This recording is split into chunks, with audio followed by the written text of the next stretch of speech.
Hello all of you, good morning. देखिए, हम आपको आज पढ़ाने जा रहे हैं explain the concept of 1 bit memory cell. क्या पढ़ाने जा रहे हैं? Explain the concept of 1 bit memory cell.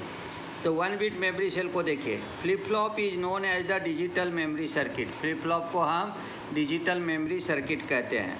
It has 2 stable state which are known as set and reset. इसमें 2 स्टेबल स्टेट रहता है, एक को सेट कहते हैं, दूसरे को हम रीसेट कहते हैं। सेट का मतलब हो गया 1 स्टेट और रीसेट का मतलब हो गया 0 स्टेट। लेटेस्ट 2 इन्वर्टर यानी NOT gate act as a NOT be connected as shown A1 A2 are the input of the N1 and N2 respectively.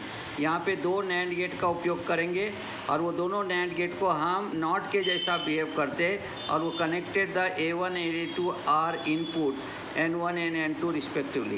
Let us assume that the output of N1 is high, that is y is equal to 1. अगर मैंने example ले लिया कि यहाँ पे जो है वो हमारा N1 जो गेट है वो उसका आउटपुट अगर हमने y is equal to 1 ले लिया तो उसको हम अब आपको प्रूव करके दिखाते हैं।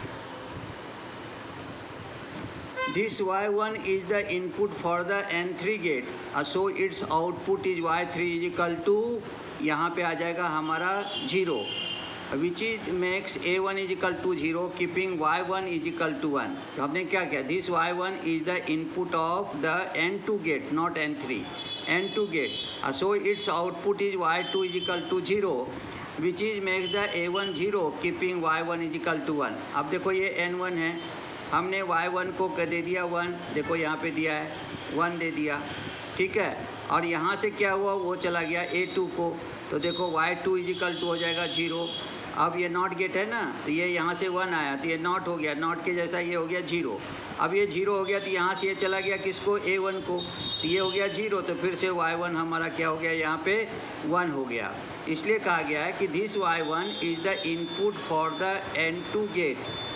y1 जो 1 था उसको हमने A2 यहाँ पे N2 गेट को दे दिया, यानी A2 के इनपुट को दे दिया। फिर क्या हुआ यहाँ पे?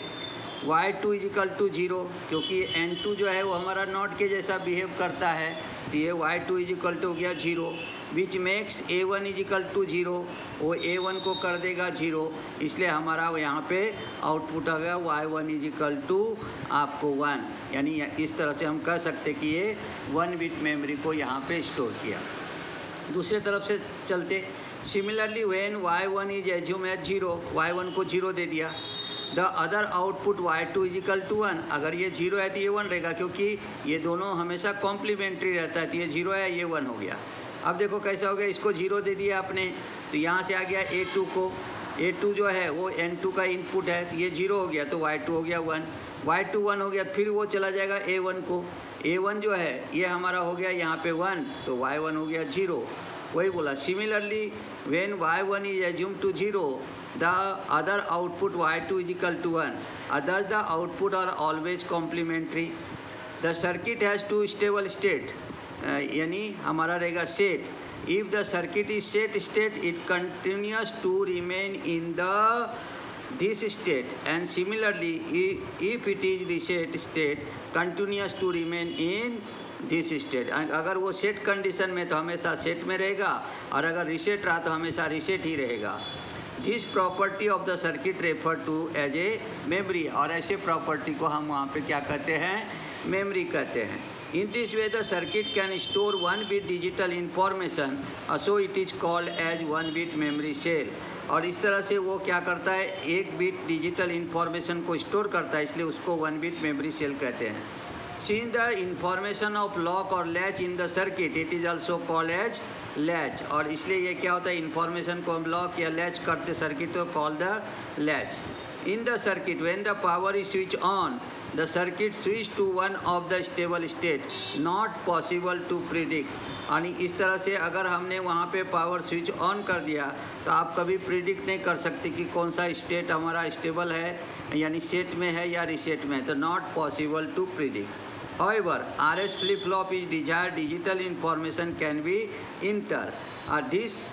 Thus, one flip-flop acts as a 1 bit memory cell, और इसलिए एक flip-flop को वहाँ पे 1 बिट मेमोरी सेल के नाम से पहचाना जाता है।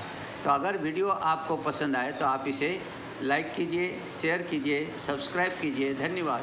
कल मिलते हैं नए वीडियो के साथ।